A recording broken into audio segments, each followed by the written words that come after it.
Good morning students, 11th class, chapter number 4.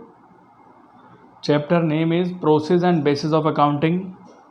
Process and Basis of Accounting में मैं आपको बता चुका हूँ कि Process and Basis of Accounting क्या होता है और क्या क्या प्रोसेस होते हैं अकाउंटिंग के, ये हम प्रीवियस वीडियो में कर चुके हैं। आज का टॉपिक है basis of accounting. Basis of accounting में आज हम करेंगे बेसिस ऑफ अकाउंटिंग में कि मेन ऑब्जेक्टिव जो है अकाउंटिंग का वो है एसर्टेन द प्रॉफिट और लॉस। प्रॉफिट और लॉस को एसर्टेन करना, निश्चित करना कि हमें प्रॉफिट होगा या लॉस होगा एक पर्टिकुलर अकाउंटिंग पीरियड में। दो बेसिस होते हैं प्रॉफिट और लॉस को कैलकुलेट करने के, एसर्टेन करने के, प्रॉफिट और लॉस को निश्चित करने के हमें प्रॉफिट होगा कि लॉस होगा। एक होता है कैश बेसिस, दूसरा होता है एक्रूअल बेसिस।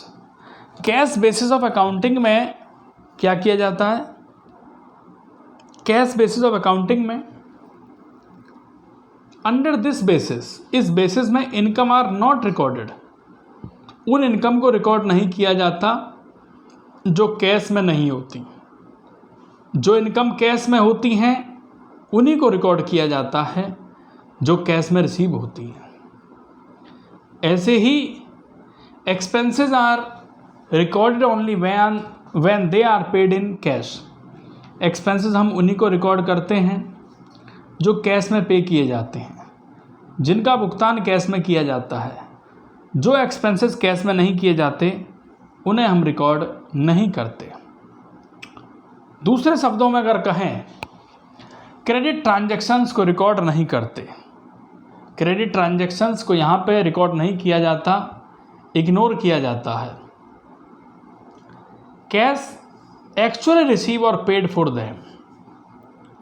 प्रॉफिट क्या होता है? Profit is merely the excess of actual cash, कि हमारा एक्चुअल कैश ज़्यादा है,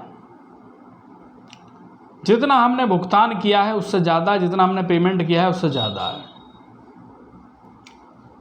एंड अदर इनकम, किससे ज़्यादा है? पेमेंट से ज़्यादा है, खर्चों से ज़्यादा है। जैसे कि हमने गुड्स परचेज किया, एक्सपेंसेस किया वेजेस पर, सैलरी पे की, रेंट दिया, या इनकम और profit is calculate with the help of receipt and payment account. Income और प्रॉफिट को कैलकुलेट किया जाता है किसकी हेल्प से? रिसिप्ट एंड पेमेंट अकाउंट की हेल्प से। ये बेसिस जो कैश बेसिस ऑफ अकाउंटिंग है किन के लिए यूज़फुल है?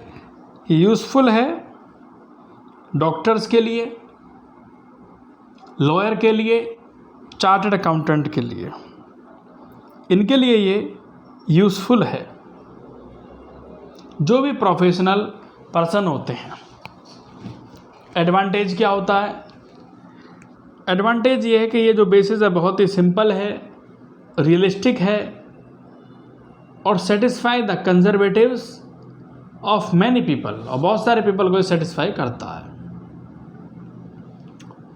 It does not require the use of estimate and personal judgement. इसमें कोई ये नहीं कहता भी इतना एस्टीमेट होगा, इतना होना चाहिए, इतना खर्चा इतना होना चाहिए, या एक्सपेंसेस इतने होने चाहिए, इनकम इतनी होनी चाहिए, ये इसमें नहीं होता। इट इज़ सुटेबल फॉर, ये सुटेबल है उन इंटरप्राइजेस के लिए, उन इंडस्ट्रीज़ के लिए, उन बिजनेस के लिए जहाँ पर जो ट्रांजैक्शन की जाती हैं वो कैश बेसिस में की जाती हैं। नेक्स्ट आता है डिसएडवांटेज। पहला डिसएडवांटेज है it does not give true and fair view of profit और लॉस।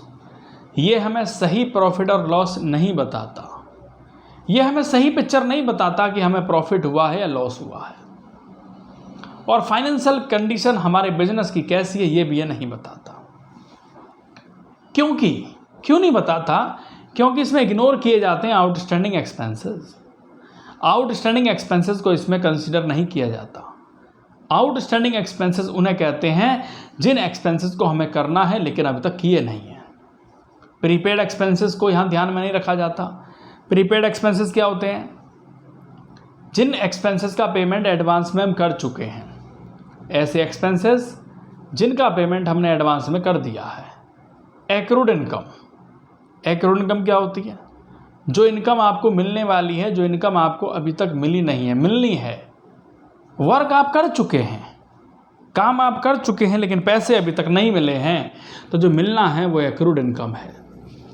एक होता है इनकम रिसीव्ड इन एडवांस, जो इनकम आपको एडवांस में पहले ही रिसीव हो चुकी है। वर्क अभी करा नहीं, हम करेंगे, लेकिन पैसे पहले ही आ गए। It does not follow matching principle, matching principle को फॉलो नहीं करता। Acquisition of goods will have to treated as expenses, जो हम गुड्स एक्वायर करते हैं वो क्या है? एक तरीके से एक्सपेंसेस है। Of the period in which payment is made, कि जो हमने पेमेंट किया है, instead of the period in which benefit derived from them. इसमें बहुत ज़्यादा चांस होते हैं। There is a great possibility of manipulating of profit and loss.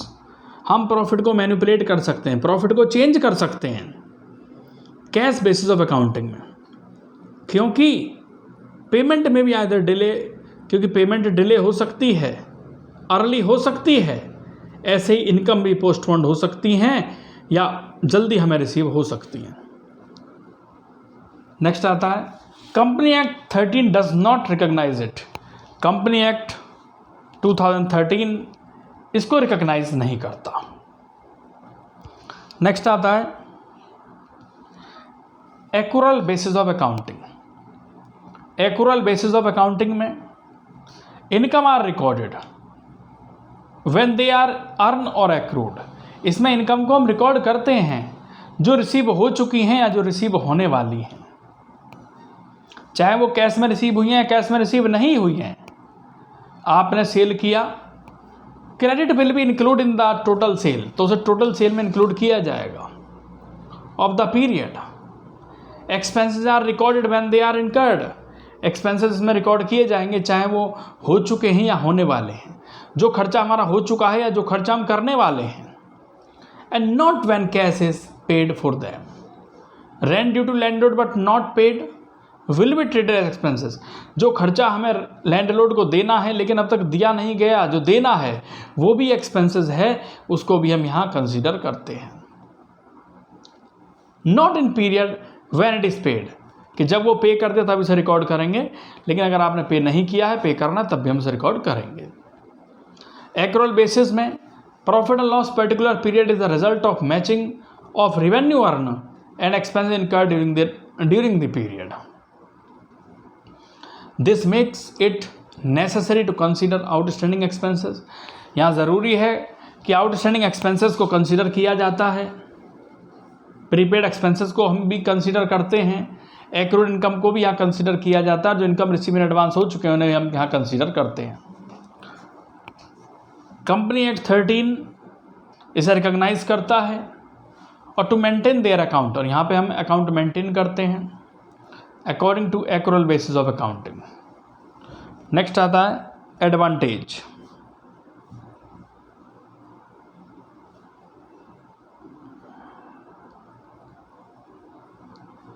Advantage क्या है students? It disclose true profit और लॉस। ये डिस्क्लोज करता है ट्रू प्रॉफिट और लॉस को, हमारा प्रॉफिट कितना है, हमारा लॉस कितना है पर्टिकुलर पीरियड में। और ये ट्रू फाइनेंशियल पोजीशन बताता है बिजनेस की हमारी फाइनेंशियल पोजीशन कैसी है एक पर्टिकुलर पीरियड में। It takes into account all transaction relating to particular period. जितनी भी ट्रांजैक्शन होती हैं पर्टिकुलर पीरियड से रिलेटेड वो यहाँ कंसिडर की जाती हैं। ऑल एडजस्टमेंट आती हैं, outstanding expenses, prepaid expenses, accrued income, income receive in advance, इन सबको हम यहाँ पे कंसिडर करते हैं। सेकंड है it follow the matching principle of accounting. इसमें मैचिंग प्रिंसिपल ऑफ अकाउंटिंग को फॉलो किया जाता है। थर्ड पॉइंट है there is consistency in the computation of profit. इसमें कंसिस्टेंसी बनी रहती है कि कंप्यूटेशन ऑफ करना प्रॉफिट ऑफ डिफरेंट ईयर के प्रॉफिट को कंप्यूट करना, कैलकुलेट करना in accrual basis, because it makes a different between capital revenue expenditure, क्योंकि कैपिटल रेवेन्यू एक्सपेंडिचर में डिफरेंशिएट करता है। And last point is it recognise by companies act. ये companies act को रिकॉग्नाइज करता है 2013 को। ठीक है, इसके बाद एडवांटेज हैं इसके, कुछ डिसएडवांटेज भी होते हैं। डिसएडवांटेज हैं स्टूडेंट्स, यहाँ पर डिसएडवांटेज हैं आपके, इट इज़ नॉट सिंपल, ये सिंपल नहीं है, ये कैश बेस्ड अकाउंटिंग की तरह सिंपल नहीं है। It require the use of estimates and person judgement, इसमें रिक्वायर करता है एस्टीमेट्स कितना होगा या पर्सन जजमेंट को इसमें कंसिडर किया जाता है। तो यहाँ तक स्टूडेंट्स आपको अपनी नोटबुक में नोट करना है। Thank you students.